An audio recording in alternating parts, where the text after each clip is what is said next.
اگر اللہ کی نافرمانی انسان سے ہو جائے نا، اس کی تلافی ہو جاتی ہے توبہ کے ذریعے۔ فطرت سے بغاوت کرو گے وہ فطرت معاف نہیں کرتی۔ فطرت نام اللہ ہی کا ہے، یعنی اللہ ہی نے فطرت بنائی ہے، لیکن اللہ نے فطرت کو ایسا بنایا ہے کہ اس کی بغاوت کرو گے میں معاف کروں گا۔ فطرت معاف بولتے کیوں نہیں بھائی؟ بہت خاندانی بات کر رہا ہوں، اللہ کرے کھوپڑی میں اتر جائے، اللہ کرے مجھے سمجھ میں آ جائے سب سے پہلے تو۔ مثال کے طور پر اللہ نے آپ کو حکم دیا یہ نہیں کرو، کوئی بھی حکم دے دیا رشوت نہیں لو، آپ نے اللہ سے بغاوت کی، رشوت لے لی، کسی مفتی عالم کے پاس جاؤ گے، بھائی مجھ سے گناہ ہو گیا میں کیا کروں، وہ اس کی تلافی کا طریقہ بتائے گا، یار جس سے لیے اس کو واپس کر دو، وہ نہیں مل رہا تو اس کی طرف سے صدقہ کر لو، خود غریب ہو تو خود رکھ لو، پھر توبہ کر لو آئندہ نہیں لوں گا۔ اللہ کی طرف سے گارنٹی ہے جو تم سے غلطی ہوئی تھی اللہ کیا کر دے گا؟ معاف، بشرطے کہ یہ نہ ہو کہ یہ نیت نہ ہو کہ چلو وہ والی تو لے لی تھی بہت اچھا ہو گیا، ٹھیک ہے نا بھائی، ندامت بھی ہو کہ میں نے غلط کیا، بد نظری ہو گئی، کچھ بھی ہو گیا، قتل بھی ہو گیا، اس کی بھی تلافی ہے اسلام میں۔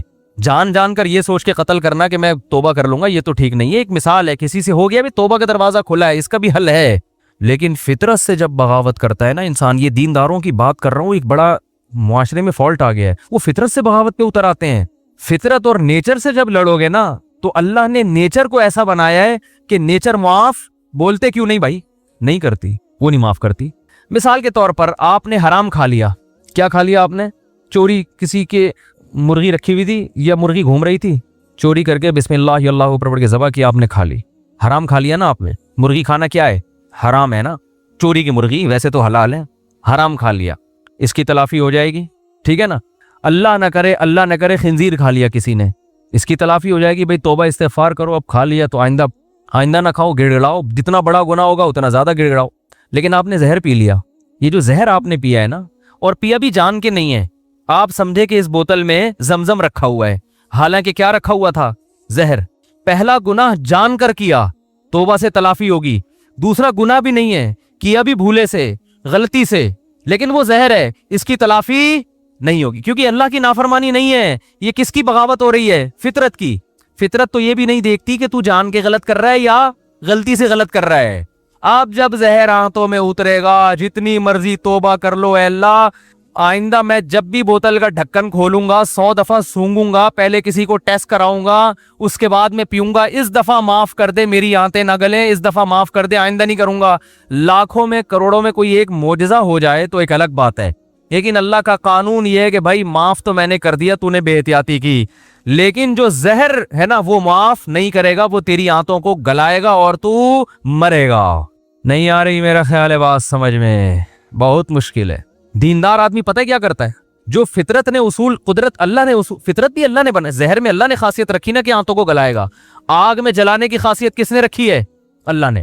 آپ کا پاؤں پھسل گیا، لوگ کہہ رہے ہیں یار یہاں احتیاط سے جاؤ، نیچے آگ جل رہی ہے، پاؤں پھسل سکتا ہے، آپ نے کہا بھائی میں بڑا فنٹر ہوں، کچھ نہیں ہوتا ہے یار، میں گیا اور پھسل کے آگ میں گر گئے، یہ گناہ کیا نا آپ نے کہ احتیاط۔